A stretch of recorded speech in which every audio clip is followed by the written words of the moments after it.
Otra vez. Bueno, como algunos vieron, porque lo anunciamos, esta es el título de esta clase. La batalla es del Señor y la armadura también. Yo creo que es bueno recordar eso. Nosotros estamos en una batalla que es real, pero al fin del camino, la batalla no es de Satanás. Satanás es un contrincante en la batalla, ni siquiera el más importante. Pero la batalla la domina, la permite, la orquesta, la detiene, la acelera, permite que aumente en intensidad, la disminuye en intensidad el Señor. El Señor, que es mi Padre. O Cristo, que es mi hermano, que es mi abogado defensor y que está por mí y no contra mí. Yo creo que eso debe darnos mucha seguridad y al mismo tiempo debiera darnos mucha paz para seguir en este conflicto en el que estamos involucrados. Y una de las cosas que el Señor proveyó para la guerra espiritual es algo que Él mismo describe como la armadura de Dios. Y de eso yo quiero estar hablando esta noche. Entonces, esta es la forma como tú tienes que vislumbrar esto. La frase "la batalla es del Señor" viene del Antiguo Testamento, aquella famosa. Está en más de un versículo, pero en este versículo que está en 1 Samuel 17, donde David va a pelear contra Goliat, y usted conoce la historia. Entonces, alguien bien pequeño, bien joven, contra alguien, ¿verdad?, de quizá 9 pies de altura, 8 pies de altura, un gigante, bien armado. Y todo el mundo tenía temor y David no tenía temor. Y este es como David conceptualiza. Yo creo que es una buena forma de nosotros pensar acerca de esto. David conceptualizó esto de esta manera. El problema no es Goliat contra mí, ni siquiera es Goliat contra los israelitas. Yo creo que si no lo ha visto así antes, tiene como que entrar de nuevo al texto y leerlo otra vez. Ese no es el problema. El problema es Goliat contra Dios, su reputación. David está consciente que Dios no va a perder esa batalla. Y esa es la razón por la que él dice: ¿quién es este incircunciso que desafía los ejércitos del Señor? Goliat, anterior a que David dijera esto, desafió a Dios, habló mal de Dios, y es como que David hubiera dicho: ya, se terminó. Porque el Dios de nosotros no va a permitir que su nombre, su reputación, nosotros diríamos su orgullo, pero esa no es la palabra para Dios, su reputación quede en juego, de manera que la batalla del Señor.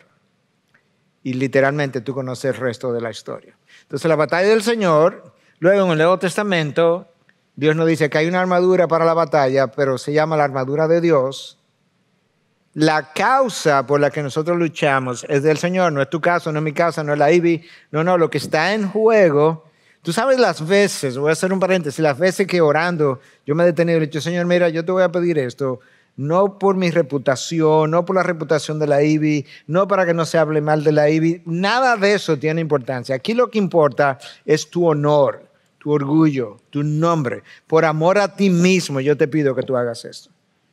No sé cuántos cientos de veces yo he orado de esa manera, porque al final, tú sabes que yo puedo caerme, yo puedo tropezar, yo soy uno de una historia de miles y miles y miles y miles, millones de cristianos. Yo soy ínfimo, pero la gloria de Dios, el honor de Dios, el nombre de Dios, la causa de Dios, eso es lo que realmente importa. Entonces, Pablo dice en Efesios 3:14, por esta causa yo doblo mis rodillas. Pero cuando tú lees a Efesios 3, él está hablando obviamente de la causa de Dios. Entonces Él no dice, yo estoy orando ahora por tal cosa, no, por esta causa. Mi oración es por la causa. De ahí es el nombre de por su causa. Ese es, por su causa, yo no sé si tú lo sabías, salió de Efesios 3:14. Porque por esa causa que nosotros vamos a hacer lo que vayamos a hacer. Pero también se nos dice que el ejército que lucha contra huestes espirituales de maldad, escritas en Efesios 6, ese ejército es del Señor y lucha a favor del Señor. Y tú lo ves en el Antiguo Testamento cuando Eliseo está con su siervo y están rodeados, le dice a su siervo, no te preocupes, que ellos estaban solos, pero le dice, no te preocupes, que los que están con nosotros son más que los que están contra nosotros. Y el siervo del Señor se le abrieron los ojos y de repente vio que todas las colinas estaban llenas de los ejércitos celestiales. Entonces, los ejércitos son del Señor en esta batalla, o el ejército es uno solo. Pero también se nos dice en Hebreos 1:14 que los ángeles son espíritus ministradores. ¿Para qué cosa? Para servir a aquellos que han de heredar salvación. Eso es extraordinario, que los seres angelicales más poderosos que Dios tiene, que ni siquiera lo vemos, que quizás están alrededor aquí, están al servicio nuestro. El Señor les da las órdenes, pero es para servirnos a aquellos que han de heredar salvación. De manera que tú tienes la garantía de que la batalla es del Señor, tú tienes la armadura del Señor, tú tienes la causa por la cual tú luchas del Señor y tienes los ejércitos celestiales a favor tuyo. ¿Dónde está el problema? ¿Sí o no? El Señor está de nuestro lado.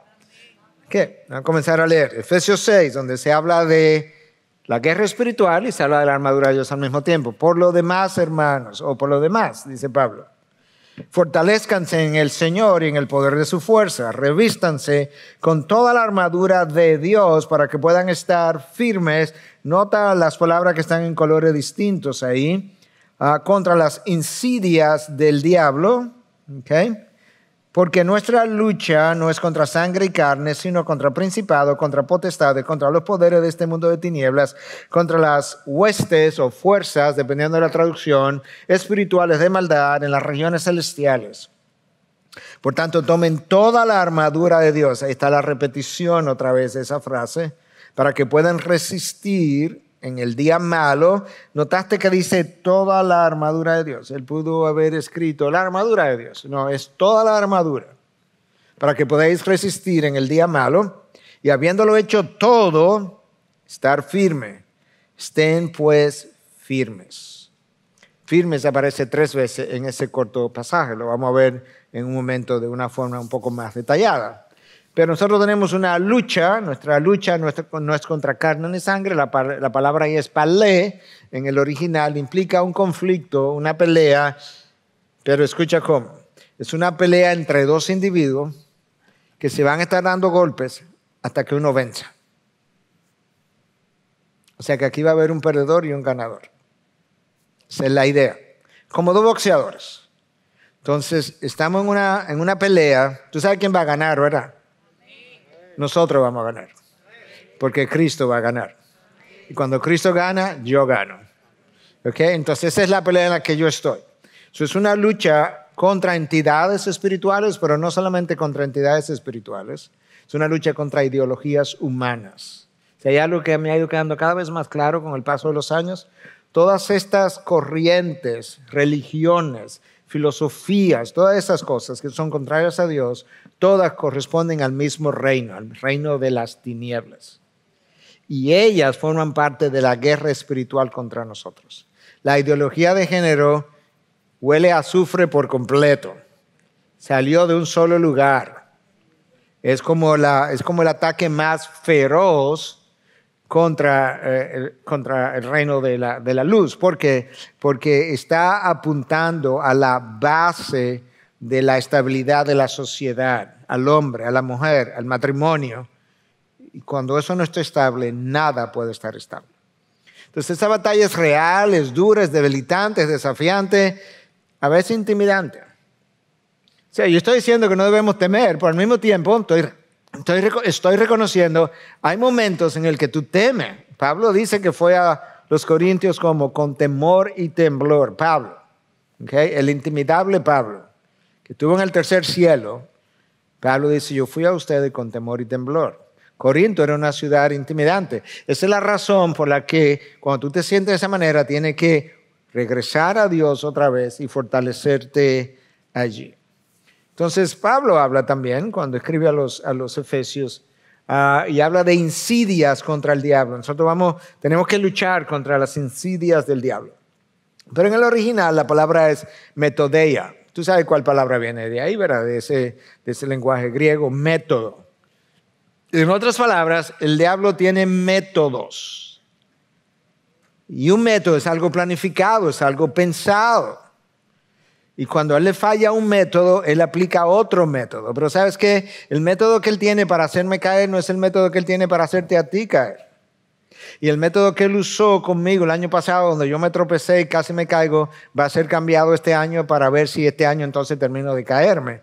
De manera que es de esa forma que yo tengo que pensarlo. Y esa es la razón por la que Cristo nos dice, tú tienes que entender que necesitas ser, ¿qué cosa? Sabio como la serpiente y inocente como la paloma, pero tú necesitas ser sagaz. Pero inocente, pero sagaz. Esto no es un juego de niño, esto no es un juego de baraja, esto no es un juego de ajedrez. Esto es algo complejo, complicado, porque tú tienes un enemigo que es realmente astuto. Entonces nosotros tenemos entidades contra las que luchamos. Esas entidades, algunas son, ya dijimos, muchas son espirituales, demonios, ángeles caídos. Algunos están en las regiones celestiales, pero aquellos que poseen individuos están aquí, están en este terreno. Pero hay otros que están en cadenas, que ya hablamos de eso en una clase anterior, pero para recordárselo. El mundo de ángeles caídos o el mundo demoníaco es muy amplio. Entonces puede pensar algunos en cadenas, otros sueltos y otros en regiones celestiales, porque eso es como es. Segunda de Pedro 2:4, porque si Dios no perdonó a los ángeles cuando pecaron, sino que los arrojó al infierno y los entregó a fosos de tinieblas, reservados para juicio, están ahí, todavía no le han juzgado, están encarcelados en fosos de tinieblas. Y Judas 1:6 dice, a los ángeles que no conservaron su señorío original, sino que abandonaron su morada legítima, los ha guardado en prisiones eternas bajo tinieblas para el juicio del gran día. Donde Dios no está, no hay luz. ¿Okay? Dios habita en luz inaccesible. Cuando Él no está, cuando Él no hace su presencia manifiesta, lo único que queda es oscuridad. Y así ellos están, en oscuridad. No sé exactamente cómo se lo será, pero debe ser terrible. Entonces, eso ya lo abordamos en una clase anterior, de manera que no me voy a detener en esa área. Ahora, ¿cómo yo libro esa batalla? El texto con mucha claridad me va a decir cómo yo la libro, cómo yo peleo esa batalla. Entonces Pablo comienza, fortaleceos en el Señor y en el poder de su fuerza. Inmediatamente yo leo esa frase o esa oración, me dice que yo no puedo pelear esto ni en mi propia sabiduría, ni en mi propia fortaleza, ni en independencia, no. Yo me voy a fortalecer en el Señor, despegado del Señor, yo soy un blanco fácil. Y yo estoy en arena movediza, por así decirlo. ¿Y cómo más me voy a fortalecer? En el poder de su fuerza. De ahí la necesidad de vivir una vida cristiana en dependencia del Señor. Separado de mí nada podéis hacer, absolutamente nada. No puedes enseñar, no puedes trabajar, pero mucho menos puedes pelear la guerra espiritual. Revestidos con toda la armadura de Dios. Ahí está, la primera vez que he mencionada, no la última, en ese texto. Pero nota qué es lo que ocurre para podéis estar firmes. Sin la armadura de Dios no estoy firme. Si no estoy firme, me voy a tropezar y me voy a caer. Porque mi firmeza está íntimamente relacionada a la armadura de Dios. Y entonces, si estoy firme, ¿contra qué que estoy firme? Nota, contra las insidias del diablo, la metodología del diablo. Voy a tener sabiduría, voy a tener discernimiento, voy a tener la llenura del Espíritu, voy a tener a Dios cerca, o yo voy a sentir la presencia de Dios cerca, me va a dar tranquilidad, me va a dar paz. Pero para poder estar firme, yo necesito la armadura de Dios. Y tengo que entender cuál es la armadura. Y el texto más abajo nos dice, bueno, este mismo nos dice toda la armadura, no un pedacito. Fortaleceos, la palabra en el original es endunamo. Acuerdo de aquellos de ustedes que tienen más o menos la edad mía, un poquito o alrededor de ahí, 45 años más o menos. No tan poquitos. ¿Recuerdan las bicicletas que tenían un dinamo? ¿Recuerdan? Adelante, que tú ibas dando pedales y tenía una luz adelante que mientras más pedaleaba, más intensa era la luz que venía de ese dinamo. De ahí que viene esa palabra, endunamo, poder, fortaleza. Pero donde yo quiero hacer énfasis en esta palabra, revestidos, porque revestido es esta palabra que está en el original enduo, que tiene la connotación de algo que tú te pones de una vez y para siempre. O sea, esta idea en un sector de la iglesia evangélica donde se habla de que no salga de tu casa sin la armadura de Dios, esto no es algo que yo me quito y me pongo. Esto es algo con lo que yo vivo. ¿Ok? Porque es la armadura del Señor. ¿Y sabe quién es que me la pone?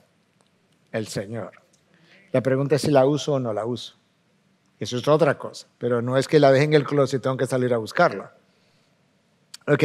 Entonces, la idea de la armadura, que la vamos a ir descifrando en un momento, es que yo pueda estar firme. ¿Qué es lo que implica en el lenguaje original esta idea? Bueno, la palabra de estar firme tenía que ver mucho con una posición que se te entregaba, no una posición que tú ganabas.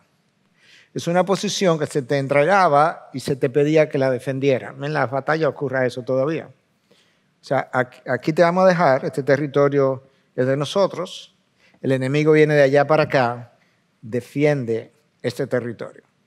Entonces Dios te ha entregado una posición y esa posición que te ha entregado, Él dice, defiéndela, pero yo te la entregué. Tú no la ganaste, yo quiero que tú la defiendas. Entonces, ¿qué implica esa idea de estar firme? Bueno, para comenzar, es una posición en Cristo. La persona que duda de su salvación, la persona que duda de su fe, como lo vamos a ver en un momento dado, él no está firme. Porque yo estoy firme en Cristo, porque yo reconozco que si estoy en Cristo, para que algo me ocurra a mí, tiene que pasarle a Cristo primero y por tanto yo me siento seguro. Yo puedo pelear el conflicto con cierto grado de seguridad. Implica también un estado mental. Estoy alerta, estoy al acecho, tengo discernimiento, tengo sabiduría, filtro las cosas, pienso las cosas, no actúo impulsivamente. Puedo sentir el deseo de hacer algo, pero no necesariamente lo voy a hacer. ¿Por qué? Porque como estoy firme en Cristo, antes de actuar, yo pienso si eso es una buena actuación. Es un estado mental de alerta. Y es un compromiso que de aquí yo no me muevo. De aquí no me saca nadie de esta posición que Cristo me entregó. Lo que implica que yo no puedo estar tomando las enseñanzas doctrinales de la palabra y jugando con ellas. Yo no puedo tomar las implicaciones de esas enseñanzas y jugar con ellas, porque eso no es el no moverme. Yo hoy me muevo para aquí y mañana me muevo para acá. Hoy me comporto santamente, mañana me comporto indebidamente. Estaba tratando de buscar la palabra correcta, lo opuesto de santificación, pecaminosamente. Entonces, carnalmente. Gracias. Entonces, eso no me da firmeza. Es un compromiso a no moverme. ¿Cuál es la posición que me entregaron? Una posición en Cristo de santidad. Ahí yo tengo que quedarme. Y eso me da firmeza. Ok. Escucha la repetición de la palabra. Por tanto, tomen toda la armadura de Dios para que puedan resistir en el día malo y habiéndolo hecho todo, estar firmes, es la segunda vez, e inmediatamente después estén pues firmes. O sea, si hay algo que Pablo está enfatizando aquí, es la necesidad de no movernos. No hay nada repetido 3 veces ahí que no sea firmes, firme, firme. No hay otra palabra que esté repetida de esa manera. Ese es el llamado, una y otra vez en la palabra de Dios. Yo tengo un par de otros versículos aquí donde se nos habla de estar firme, pero tú puedes buscar la palabra y te va a encontrar un número significativo de versículos donde se habla de estar firme. A veces la traducción que tú puedes usar tiene otra palabra, pero es la misma idea. Ese es el énfasis. Ok, Entonces, mira aquí un par de versículos. Primera de Corintios 15, 58. Por tanto, mis amados hermanos, estar firmes. Primera de Corintios 15 entero es acerca de la resurrección del Señor, nuestra resurrección, cómo el cuerpo se entierra, verá en deshonor, pero va a resucitar en gloria, etcétera, en debilidad, va a resucitar en poder, etcétera, etcétera. Al final, Pablo dice, ¿tú ves todo eso que yo te dije, de esa resurrección? Por tanto, estás firmes. O sea, esto, la resurrección, es tu garantía. 1 Corintios 16, 13. Estar alerta. Permanecer firmes en la fe. ¿Tú notaste el verbo? No es que comience, que permanezca. No te muevas. Portaos varonilmente, sed fuertes. ¿Ok? Entonces, ese es el llamado. ¿Por qué Pablo dice permanecer firmes? Te entregamos una posición. Bueno, Cristo te entregó una posición. Quédate ahí, no te muevas. Entonces, eso es importante. Cuando tú sigues avanzando hacia el libro de Santiago, yo quiero hacer la conexión ahora porque el versículo que acabo de leer, 1 Corintios 16, 13, te dice que debes permanecer firme en la fe. Santiago me dice algo acerca de esa fe. Santiago 1, 6 y 7. Pero que pida con fe, sin dudar, porque el que duda es semejante a la ola del mar, impulsada por el viento y echada de una parte a otra. No piense pues ese hombre que recibirá cosa alguna del Señor. O sea, la falta de fe debilita tu oración. Y la oración débil recibe poco. Y Pablo me está diciendo permanecer firme en la fe. Créele a Dios, no puede dudar de Dios, no puede dudar del carácter de Dios, no puede dudar de su fidelidad, no puede dudar de sus promesas. El apóstol Pedro escribe en su segunda carta, capítulo 1, y dice que Dios nos ha entregado todo cuanto a la vida y la piedad. Entonces luego nos dice cómo. O sea, Dios nos entregó todo lo que tiene que ver con mi salvación y mi santidad. Y luego me dice cómo. Mediante el conocimiento de Cristo y sus maravillosas promesas. Esas son las promesas que yo no puedo dudar. Esas son las promesas que me dan firmeza. Esas son las promesas que yo tengo que creer. Y con esas promesas yo tengo que orar. ¿Ok? Mira un par más de versículos que me hablan acerca de la necesidad de estar firmes y de qué forma. Así que, hermanos, estad firmes y conservad las doctrinas que os fueron enseñadas ya de palabra, ya por carta nuestra. 2 Tesalonicenses 2:15. Cuando yo comienzo a distorsionar la doctrina, yo comienzo a perder firmeza.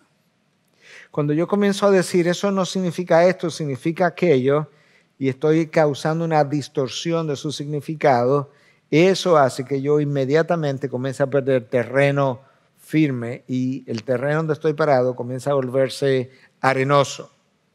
Entonces no puedo negociar la doctrina, no puedo introducir contexto a la doctrina, o mejor dicho, interpretación a la doctrina que no está ahí. Y 2 Corintios 1:24, porque es en la fe que permanecen firmes. Fuera de la fe no hay firmeza. La razón para enfatizar esto es porque yo creo que la mayoría de nosotros estaría de acuerdo que si hay algo que de manera universal le ha faltado a la iglesia de Cristo, o sea, al creyente, es fe. Y si me hace falta fe, no estoy firme. Pero para yo tener fe, yo necesito conocer a Dios mejor.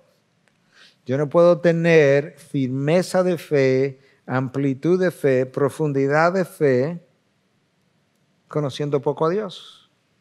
Imposible. El vecino de al lado que yo conozco poco, no puedo tener fe en él. Ahora quizá tiene un hermano, quizá tiene tu esposa o tu esposo o alguien que tú conoces bien, conoces su nivel de integridad y demás. Y tú dices, no, yo tengo fe en él, yo tengo confianza en él. Lo mismo ocurre con Dios. ¿Ok? Entonces escucha otro texto más acerca de estar firme. Para que estéis firmes, ¿cómo? Perfectos y completamente seguros en la voluntad de Dios. que cuando yo no tengo claro la voluntad de Dios, tampoco tengo firmeza. Y en sentido general, yo no creo que Pablo está hablando de la voluntad de Dios de si yo debo vivir en República Dominicana o en Estados Unidos. Yo creo que él está hablando de la voluntad de Dios revelada en su palabra, en múltiples áreas. Es la voluntad de Dios. Entonces, si yo no estoy anclado en esa voluntad de Dios, tampoco estoy firme. Déjame citarte este versículo, que lo he citado de ayer para hoy, lo he citado no sé cuántas veces, y posiblemente lo haya citado aquí en una clase anterior, pero para darte una idea. Quizás lo cité este domingo incluso. Es la voluntad de Dios que aquellos que ahora viven ya no vivan para sí, sino para aquel que vivió, murió y resucitó por ellos. Esa es la voluntad de Dios. Cuando yo no vivo así, yo no tengo firmeza, a mí me falta firmeza. Porque es en la voluntad de Dios, ¿notaste esta palabra? Toda la voluntad de Dios. De manera que cuando yo comienzo a descubrir áreas de la palabra que representan el deseo de Dios, el mandato de Dios, la ordenanza de Dios, viviéndola, es que yo tengo firmeza. No viviéndola me hace extremadamente vulnerable. Primera Tesalonicenses 4:3 me dice, esta es la voluntad de Dios. ¿Cuál es? Santificación. Si yo no estoy luchando, esa es la palabra, luchando, esforzándome para santificarme, yo no puedo estar firme. ¿Por qué? Porque yo no estoy en la voluntad de Dios. ¿Y en qué estoy? En la voluntad mía. ¿Y cómo es eso? Pues estoy viendo pecaminosamente, carnalmente, eso es. Yo no estoy firme. La firmeza está en la voluntad de Dios, pero ya Dios me dice. De manera que cuando tú lees esto, de que estemos completamente seguros en toda la voluntad de Dios, no está hablando de tu voluntad personal, del trabajo, que si debo conseguir este trabajo o aquel otro. No, está hablando de la voluntad de Dios para todos sus hijos, revelada en su palabra. Ahí es donde yo tengo que comenzar. De la otra, voluntad personal, particular, temporal, se encarga Dios en su momento. Ok, entonces a partir de aquí comenzamos a ver la armadura de Dios pieza por pieza. Entonces Pablo comienza diciendo, ceñid a su cintura o ceñid a vuestra cintura, dependiendo de la traducción, con la verdad. Que esa es la primera pieza de la armadura. Pero tú sabes cuál es. Cuando dice ceñid, algunas traducciones hablan del cordón, de la verdad. El cordón, lo que nosotros tenemos hoy como correa, era lo que sostenía toda la armadura, literalmente hablando. La espada estaba colgada del cordón, la bata había que recogérsela para no tropezarse para ir a la guerra y se agarraba aquí del cordón. Lo que nosotros pudiéramos llamar hoy el pectoral, la coraza, que protegía el tórax, el abdomen, estaba agarrada del cinturón. Lo que esto me está diciendo es, si tú no conoces la verdad, la palabra, no vives en la verdad, si no dices la verdad, si no proclamas la verdad, si no buscas la verdad, si no amas, no sé si pronuncié ese verbo ya, la verdad, tú no tienes la armadura completa. Y el llamado es a que use toda la armadura de Dios. Entonces ahora me llaman a vestirme con la coraza de justicia, la vamos a ver en un momento, calzados los pies con la preparación para anunciar el evangelio. Sobre todo tomen el escudo de la fe, ahí está la fe otra vez, con el que podrán apagar los dardos encendidos del maligno. De manera que hay cosas que él me tira, por así decirlo. Simbólicamente hablando, tomen también el casco de la salvación y la espada del Espíritu, que es la palabra de Dios. Esa es la armadura, vamos a verlo. Entonces el cinto de la verdad, que es como muchas traducciones la tienen. El cinto de la verdad, esa verdad comienza con la palabra de Dios. Padre, santifícalos en tu verdad, tu palabra es verdad. Juan 17:17. Entonces, cuando yo comienzo a hablar de la verdad, yo tengo que comenzar pensando en su palabra. Ahí es donde comienza todo. De manera que para la guerra espiritual, Yo necesito estar bien arraigado en lo que la palabra dice. Pero luego hay cosas que la palabra de Dios me dice acerca de la verdad. Y una de esas cosas que me dice en el Salmo 51:6 es que tú, Dios, deseas la verdad en lo más íntimo. Este es David que está escribiendo. David sabe que hubo un momento donde él hizo algo que él tapó, que él escondió y que él trató, porque este es un salmo de confesión de David, el Salmo 51, que él trató de que la verdad no saliera, pero David se dio cuenta que, ¿tú sabes qué? Y de esto hablábamos ayer, entre los pastores, yo creo, yo no me acuerdo, o fue hoy, no, yo hablaba hoy, esta mañana, con alguien de la oficina. Tú sabes que puede ser que nadie se entere, David. Está en el mismo problema. En el mismo problema. Porque tu problema no es con la gente, tu problema es con Dios. Entonces cuando David comienza a confesarse, dice, no, yo aprendí que tú deseas verdad en lo más íntimo. En otras palabras, si nadie más lo sabe, que yo no estoy viviendo la verdad, y solamente tú lo sabes, que no estoy viviendo la verdad, estoy exactamente en el mismo lugar. En un sentido estoy peor, porque estoy tratando incluso como si fuera posible de engañarte a ti. Tú deseas la verdad en lo más íntimo. Enséñame, oh Señor, tu camino, andaré en tu verdad. Pero notaste que hay una petición del salmista. Enséñame. O sea, nosotros tenemos la palabra, leemos la verdad, pero no vemos toda la verdad, aún leyéndola. Y entonces el salmista dice, no, enséñame tu verdad para yo andar en tu verdad. Salmo 145:18, el Señor está cerca de todos los que le invocan en verdad. Bueno, eso pudiera tener dos connotaciones. Una es que yo estoy invocando a un Dios que realmente no es el Dios de la Biblia, un Cristo más o un Cristo menos, por ejemplo. Entonces no le estoy invocando en verdad. Pero también yo pudiera estar viviendo una dualidad de vida y invocando al Señor y el Señor no responder mis oraciones porque yo no le estoy invocando en verdad, yo le estoy invocando en mentiras. Estoy en mentira, pero le estoy invocando, le estoy pidiendo. Y nosotros sabemos con qué frecuencia nosotros realmente no estamos viviendo en la verdad. Ahora, cuando nosotros leemos pasajes así, tendemos a pensar en las cosas como más graves. Como que yo tengo una dualidad en, no sé, mi matrimonio, por ejemplo. Esos son de los pecados que más suenan, que más ruido hacen, pero puede ser más pequeño que eso. Miguel, ¿a qué hora tú llegas al trabajo? No, yo llego temprano, siempre a las 9, pero resulta que yo llego a las 10:30. Nosotros eso lo vemos como común y corriente porque eso todo el mundo lo hace. Bueno, la realidad es que puede ser que todo el mundo lo haga, pero yo no estoy viviendo en verdad. Uno, estoy violando una disposición de mi trabajo. Y dos, que violándola yo quiero que la gente crea que yo no la violo. Entonces no estoy en verdad. Entonces el Señor está cerca. Cuando la palabra dice que el Señor está cerca, no es geográficamente, como que, bueno, hoy el Señor está allí y mañana está aquí.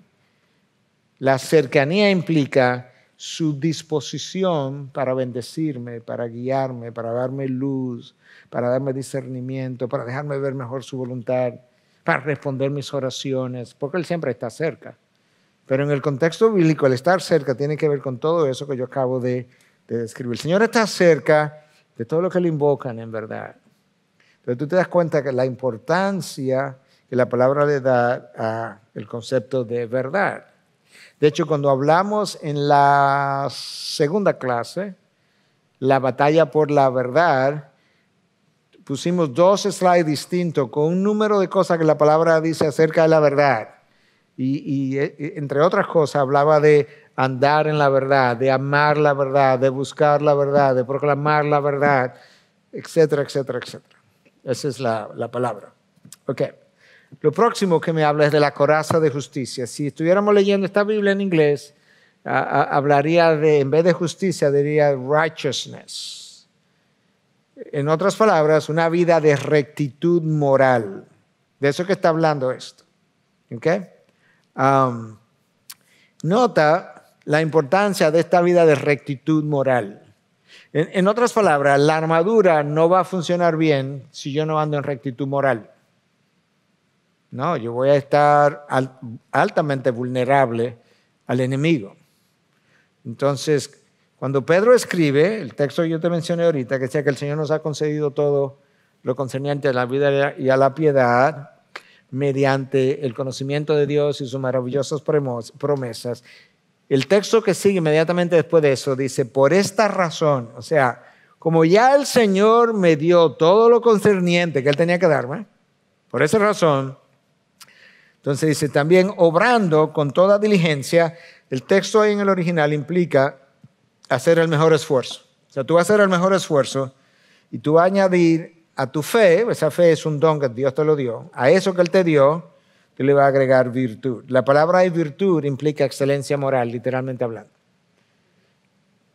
Y luego a la virtud conocimiento, el conocimiento dominio propio, el dominio propio perseverancia, la perseverancia piedad. Ok.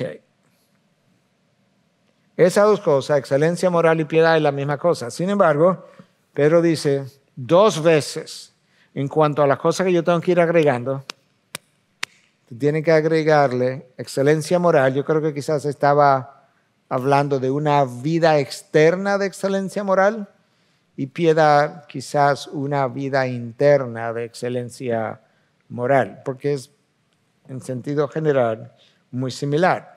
La razón por la que yo estoy haciendo énfasis en eso es porque la coraza de justicia alude a la vida de santidad o de santificación, que Pedro entiende que yo tengo que cultivar, porque él dice, obrar con toda diligencia, haz el mejor esfuerzo por cultivar eso. Pedro, ¿por qué? Bueno, únelo con la armadura, porque está en una guerra y necesita estar firme, y parte de tu firmeza depende de tu santidad. Pedro termina diciendo algo extraordinario en el versículo 10 que está aquí abajo. Así que, hermanos, sean cada vez más diligentes para hacer, tú ves la palabra ahí otra vez, firme su llamado y elección de parte de Dios. Porque mientras hagan estas cosas, nunca.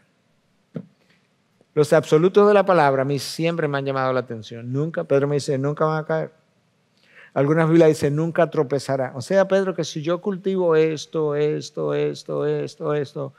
no voy a tropezar, no voy a caer. No va a caer. Y que me lo dice alguien que tropezó varias veces. Me lo escribió un experto en tropiezos. Él debe tener experiencia. ¿Okay? Entonces, esto es importante que yo lo sepa, que la armadura está íntimamente ligada a mi vida de justicia, de santidad. Ok, presto los pies, o cubierto los pies con el apresto del Evangelio, dice la armadura. Y básicamente quería aludir a esto porque yo no puedo estar en medio de la guerra espiritual comprometiendo el Evangelio. Si comprometo el Evangelio, comprometí toda la doctrina cristiana. El Evangelio es como la barra aquí arriba y todas las enseñanzas derivan del Evangelio, literalmente. Si el Evangelio no está, todas las enseñanzas se caen. Porque no me avergüenzo del Evangelio, pues es el poder de Dios para la salvación de todo el que cree, del judío primeramente y también del griego. Porque en el Evangelio la justicia de Dios se revela por fe y para fe, como está escrito, mas el justo por la fe vivirá. Yo me voy a concentrar en esto. En el hecho que Pablo dice, estamos asumiendo que conocemos lo que es el Evangelio, Pablo dice, yo no me avergüenzo del Evangelio. Hay diferentes formas de avergonzarme del Evangelio. No me atrevo a hablarle a mis compañeros de trabajo porque se ofendan. No me atrevo a hablarlo en mi círculo social porque van a pensar que yo no soy muy sofisticado. Oye, hablando de la Biblia. ¿Todavía te creen en la Biblia, en cuentos de hadas? Yo me puedo comportar de una manera en la iglesia, pero cuando salgo me comporto de otra. ¿Por qué? Porque tengo que, diría en inglés, fit in, encajar en mi círculo social. Entonces ahora me comporto un poquito carnal, claro, porque me estoy avergonzando del Evangelio. Ahí yo no puedo estar firme. Y Pablo dice, no, yo no me avergüenzo del Evangelio. Ha estado preso en múltiples prisiones, pero él no se avergüenza del Evangelio. Luego la armadura me habla de que yo tengo que hacer uso del escudo de la fe para yo poder parar, detener los dardos encendidos del enemigo. O sea, el enemigo va a tirarme, va a tentarme, va a ofrecerme, va a hacer ofertas. Yo tengo que parar eso. Y yo voy a parar eso, según la instrucción de Pablo en Efesios 6, de la armadura de Dios, yo voy a tener un escudo de la fe. ¿Y qué es el escudo de la fe? Es la confianza que yo tengo, que lo que Dios dijo, lo que Dios prometió, lo que Dios afirmó, es verdad y no lo voy a dudar. Y te leí de Santiago, ¿verdad? Capítulo 1, donde dice que el que duda es un hombre que es como la ola del mar y que esa persona no piense que va a recibir nada de nuestro Dios. Pero ahora yo me encuentro que hay otros pasajes que me ilustran acerca de vulnerabilidad que la incredulidad mía me concede, me provee, me crea. Uno de esos pasajes, Romanos 14, 23. El que duda, si come, se condena. Está hablando de que si debo comer este tipo de comida o aquel tipo de comida, que si legumbre, que si no legumbre, que si carne. El problema, Pablo dice que en esa ambivalencia que vive, que si come o no come, oye, si tú no te la vas a comer porque tú piensas que es malo, tú debes estar firme en eso y pensar que tú estás complaciendo a Dios de esa manera, no a los hombres. Entonces Pablo dice, el problema es que tú no lo haces por fe. Entonces si no lo hago por fe, ¿por qué que lo hago? No para complacer al otro, para que no me condenen, para que no me critiquen. El problema es que todo lo que no procede de fe es pecado. Bueno, este absoluto aquí a mí me crea un problema. Todo.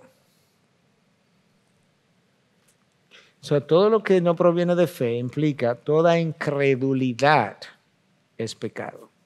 Del tipo que sea, del tamaño que sea, en las circunstancias que sea. Entonces eso me habla de que tengo que crecer en fe.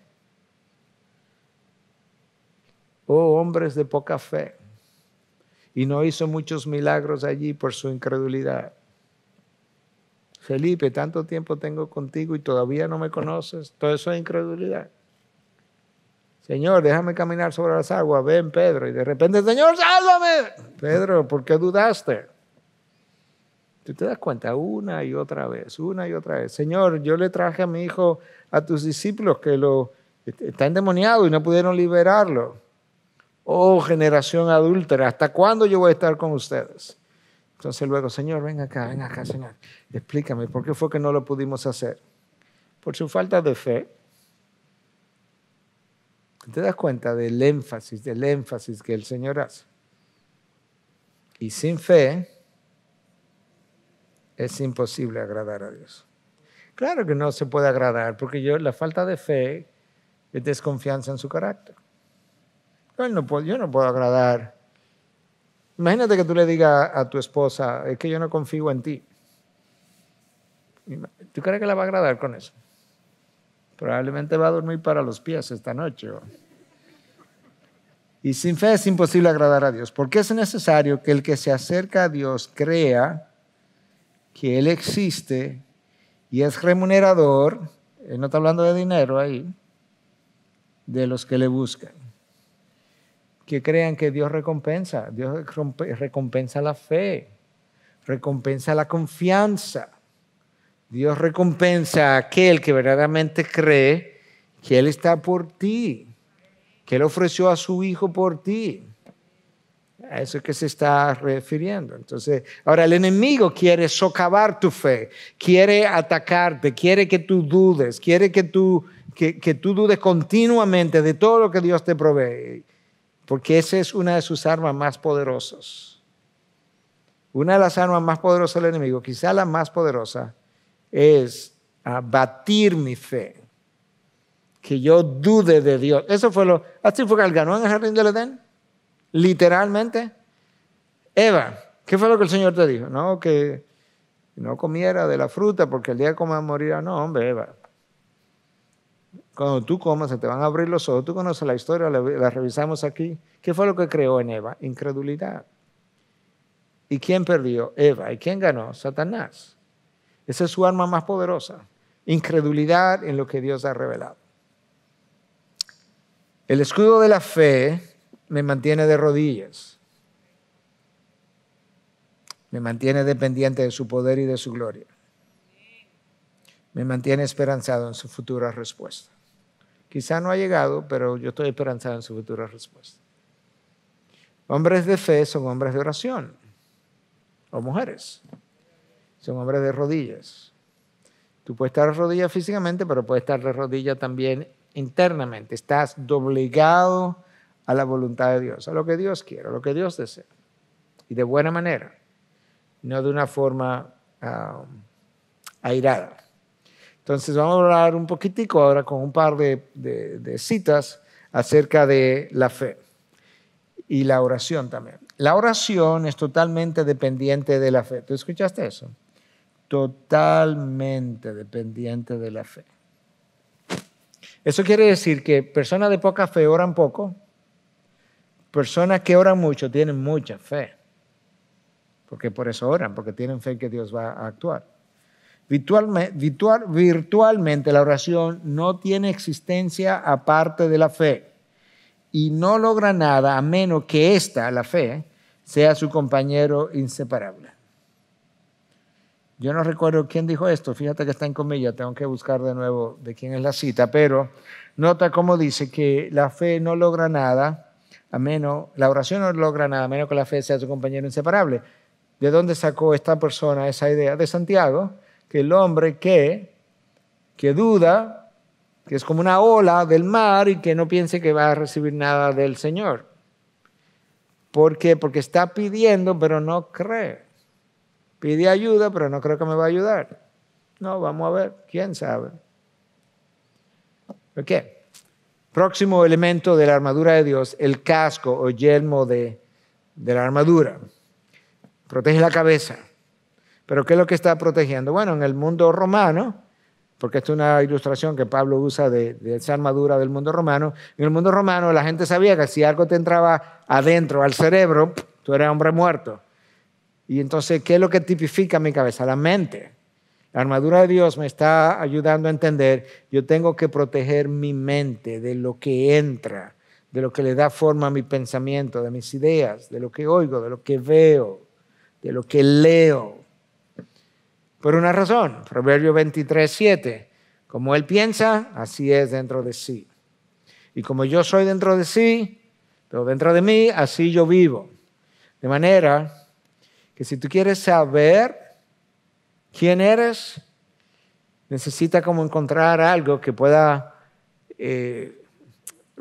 ¿cómo se llama eso? Filmar o grabar tus ideas, tus pensamientos, lo que nadie está oyendo. Así es que yo soy. Porque tal como el hombre piensa, así soy yo. Por tanto, yo tengo que cuidar mis pensamientos. ¿Y cómo los cuido? Porque tú dices, bueno, no veo ciertas cosas en televisión o computadora.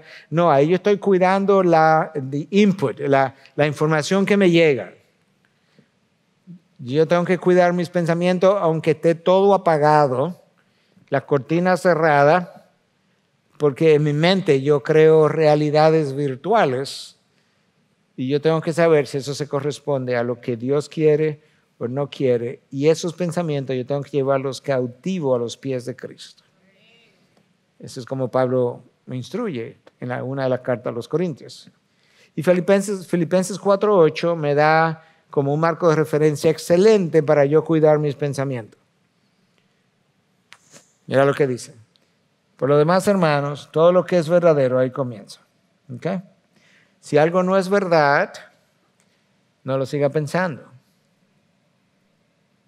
sea, si algo en lo que tú estás pensando, estás deseando, estás queriendo, estás buscando, estás anhelando, no es algo que la palabra te endosa, stop, párate. Porque todo lo demás, de ahí en adelante, no es más que destrucción. Todo lo digno, todo lo justo, todo lo puro. ¿Tú te imaginas? Dale mucha vuelta a esto de puro. Todo lo amable, todo lo honorable.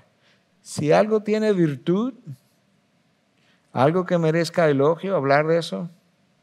Bueno, piensa en eso. O sea, Pablo, que tú me estás diciendo que no piense en nada que sea como contrario a eso. Bueno, no voy a pensar en nada. Pablo te diría, no, limpia tu pensamiento. Si limpias tu pensamiento, vas a tener cosas en que pensar, pero tienes que limpiar tu pensamiento. Ok, próximo elemento, la espada. Está en el cinto. La espada es el único elemento ofensivo en la armadura. Todos los otros elementos son defensivos. La coraza protege. El cinturón protege porque sostiene la armadura. El casco protege. La espada es ofensiva. Es el único. Y resulta que literalmente me dice que esa espada es la palabra de Dios. Entonces, ¿cuál es el problema? ¿Cuál ha sido el problema en la historia bíblica con la espada? Bueno, en Oseas 4:6, Dios dice, el problema de mi pueblo es que como mi pueblo no me conoce, está pereciendo. Mi pueblo perece por falta de conocimiento. ¿Y dónde mi pueblo me puede conocer? En mi palabra. Entonces, si tiene falta de conocimiento, ¿qué es lo que tiene? Falta de palabra. ¿Y qué lo lleva a eso? A perecer. Okay. Santiago 1, 22 y 25 me describe otro aspecto de mi relación con la palabra, es la práctica. Porque Santiago me dice que si uno es oidor y no es hacedor, él se está engañando. Como un hombre que se ve en el espejo en la mañana y sabe que está mal, pero él sale así. Él se olvidó que se vio en el espejo. Entonces, Santiago nos llama a que no seamos simplemente oidores, sino hacedores. Entonces, esa espada que está supuesta a ser ofensiva en la guerra espiritual no tiene uso, no tiene filo, está embotada, o ni siquiera la tengo. La estoy ignorando, no la estoy practicando. Y Dios habla de su palabra en Jeremías 23, 29 para hablarme del poder de su palabra. ¿No es mi palabra como fuego, declara el Señor? Y como martillo que despedaza las rocas, habla del poder. ¿No es mi palabra así de destructora? Su palabra destruye pensamientos, hábitos, ideas, incredulidad, deseos, anhelos, caminos torcidos, porque tiene el poder del fuego y el poder del martillo que le da a la roca. Entonces, por eso está ahí. Si tú analizas el libro de los Hechos, el libro de los Hechos narra los primeros 30 años de historia de la iglesia, tú puedes ver el poder de la palabra, cómo se fue abriendo paso. Déjame leerte algunos pasajes. Porque el libro de los Hechos presenta como 6 ondas de crecimiento de la palabra. En algunos el vocablo palabra está literalmente mencionado y en otros está insinuado. Y la palabra de Dios crecía. ¿Cómo que crecía la palabra de Dios? Aquí está, ¿qué es lo que significa? Y el número de los discípulos se multiplicaba en gran manera. En Jerusalén, mira el poder de la palabra, que los sacerdotes obedecían la fe. Eso sería como que sacerdotes católicos ahora comiencen a convertirse al mundo evangélico. Sería más o menos como ese equivalente. Eso es Hechos 6:7. Hechos 9:31. Entre tanto la iglesia gozaba de paz por toda Judea, Galilea y Samaria y era edificada. Y andando en el temor del Señor y en la fortaleza del Espíritu Santo seguía creciendo. La iglesia seguía creciendo, pero el contexto cuando tú lo lees es en el contexto de la predicación de la palabra. Y la predicación de la palabra hacía crecer la iglesia. Pero la palabra del Señor crecía otra vez y se multiplicaba. Pero ¿qué era lo que crecía? Una vez más, gente convertida. Cada vez que eso estaba ocurriendo era terreno perdido del mundo de las tinieblas, literalmente hablando. Eran corazones y mente que una vez estaban oscuras y ahora tienen luz. Personas que eran esclavos y hoy estaban libertos. Hechos 16:5. Así que las iglesias eran confirmadas en la fe y diariamente crecían en número. Nota, Hechos 19:20. Así crecía poderosamente y prevalecía, nota, que era lo que crecía y prevalecía, la palabra. La palabra crecía, pero no son las iglesias que están creciendo, sí, pero es que el crecimiento de la iglesia implica una sola cosa, el crecimiento de la influencia de la palabra.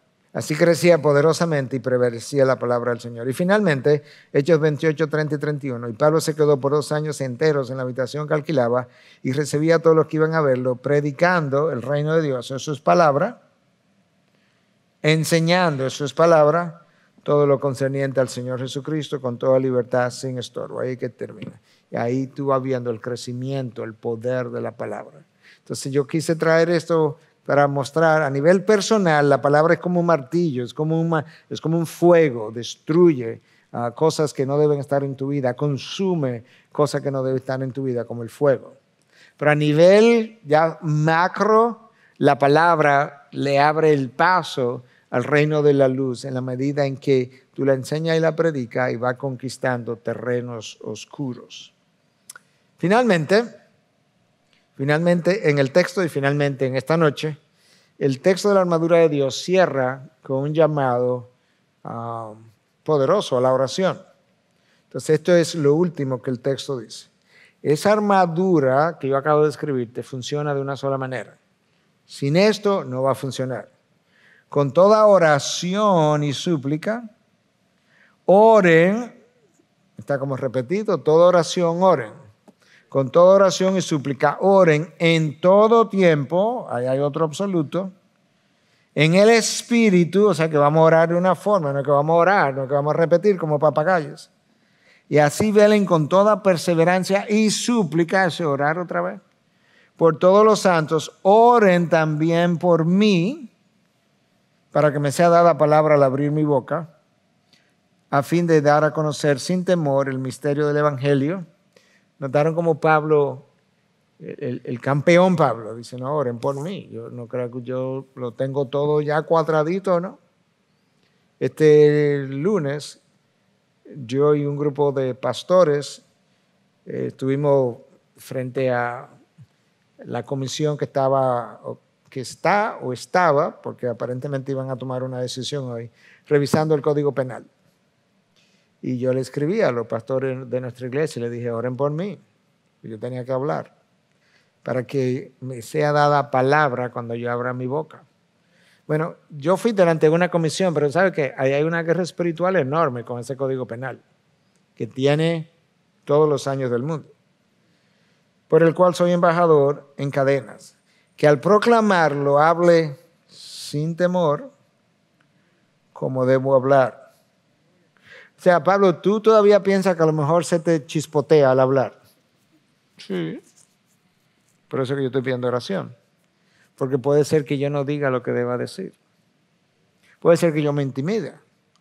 Puede ser que las palabras no salgan. Puede ser que no salgan las palabras que deben salir. Entonces él está pidiendo, pero él cierra la armadura de Dios, rogando que se ore en todo tiempo, en el Espíritu.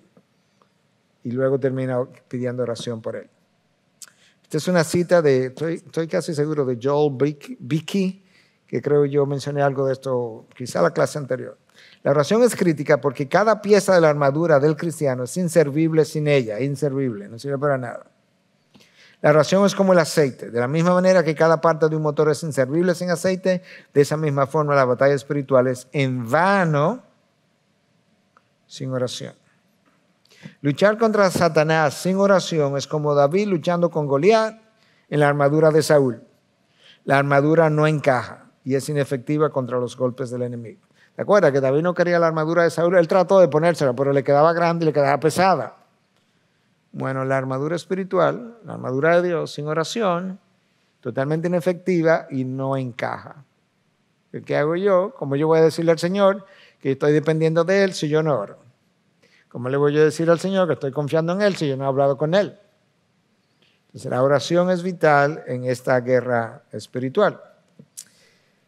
Este otro autor, Clinton Arnold, en su comentario, dice la oración de este texto de Hechos, la oración es la de Efesios, de este texto de Efesios. La oración es la esencia de la guerra espiritual. Y es el método más importante a través del cual creyentes son fortalecidos por Dios. Es la esencia de la guerra espiritual. Y es el método más importante a través del cual creyentes son fortalecidos. ¿Tú puedes recordar alguna ocasión donde eso fue así con el Señor Jesucristo? ¿Cuándo? ¿Dónde? En Getsemaní. Se fue a orar. Y ahí con gotas de sangre, sudando gotas de sangre, incluso vinieron ángeles y le fortalecieron. Bueno, quizá tú no lo ves, tú no los ves. O quizá no te envían ángeles, pero te envían fortaleza.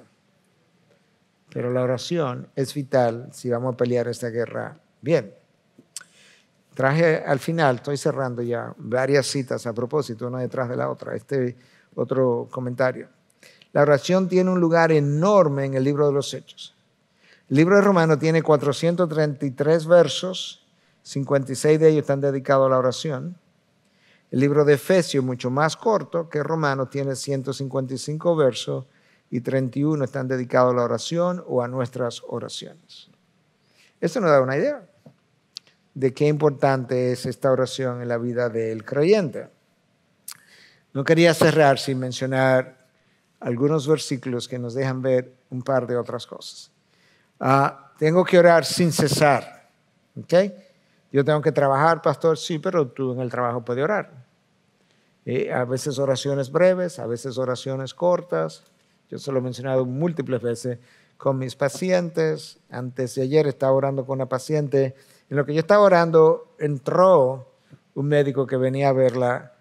A veces se quedan, pero otra vez, en este caso, salió, volvió y cerró la puerta y se quedó afuera, como esperando. Y luego, bueno, yo salí, conversé con él.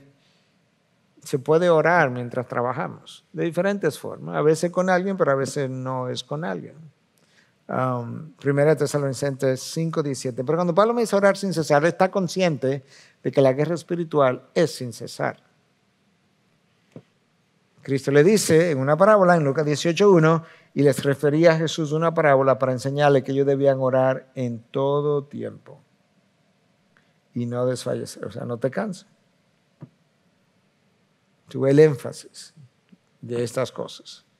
Y luego en Romanos 12:2 nos dice que gozándose en la esperanza, perseverando en el sufrimiento, dedicados a la oración. ¿Cómo que yo voy a perseverar en el sufrimiento? Dedicados a la oración. ¿Te das cuenta? El énfasis, el peso que se les da. Entonces, ¿cuál es la importancia de la oración? Bueno, me coloca en una posición de dependencia de Dios. Me coloca en una posición de poder decirle, Señor, es en ti en quien estoy confiando. Ya yo mencioné esto, separados de mí nada podéis hacer. Nada. No podemos hacer nada sin orar. En el día de ayer teníamos una reunión que tenemos los pastores cada 2 semanas, prácticamente toda la tarde, desde la 1 del día. Y tomábamos un tema y al final de ese tema, en el día de ayer fue una buena ilustración de cómo deben pasar todas las reuniones. Al final de eso se discutió, llegamos a una decisión y alguien decía, vamos a orar por eso. Bueno, pues ora tú mismo. Y así fueron transcurriendo cada una de las decisiones y así fuimos orando. ¿Por qué? Porque es sin cesar y porque tenemos que seguir dependiendo del Señor. Ok, entonces ya en 1 o 2 minutos que me quedan, la oración en el Espíritu, ¿qué es eso? Eso no es nada místico. Cuando Cristo dice que nosotros debemos adorar en espíritu y en verdad, eso tampoco es místico.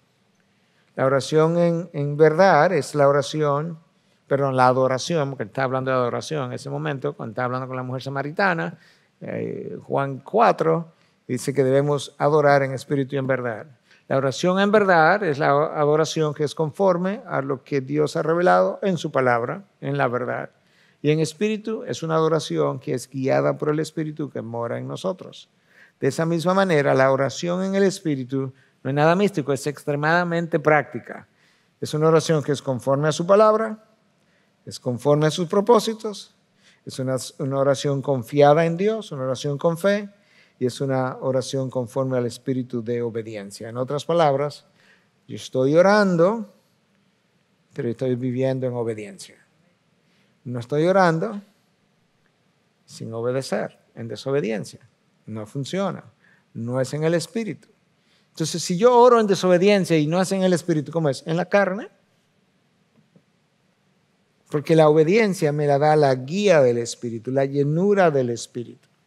Entonces, la oración en Espíritu es una oración en obediencia, en confianza, conforme a su propósito, conforme a la palabra de Dios. Eso nos da una idea, entonces, de cómo es esta armadura de Dios y cómo se pelea esta guerra. Dejamos esta clase para el final porque era como el sello de la clase.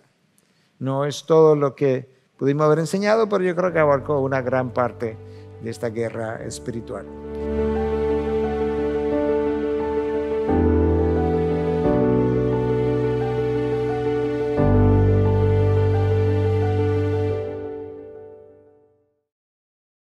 Gracias por acceder a este recurso. Espero que haya sido de gran bendición para tu vida. Te sugiero que te suscribas a este canal de forma que tú puedas recibir notificación la próxima vez que hayamos subido un nuevo recurso que pueda servirte de instrucción y bendición.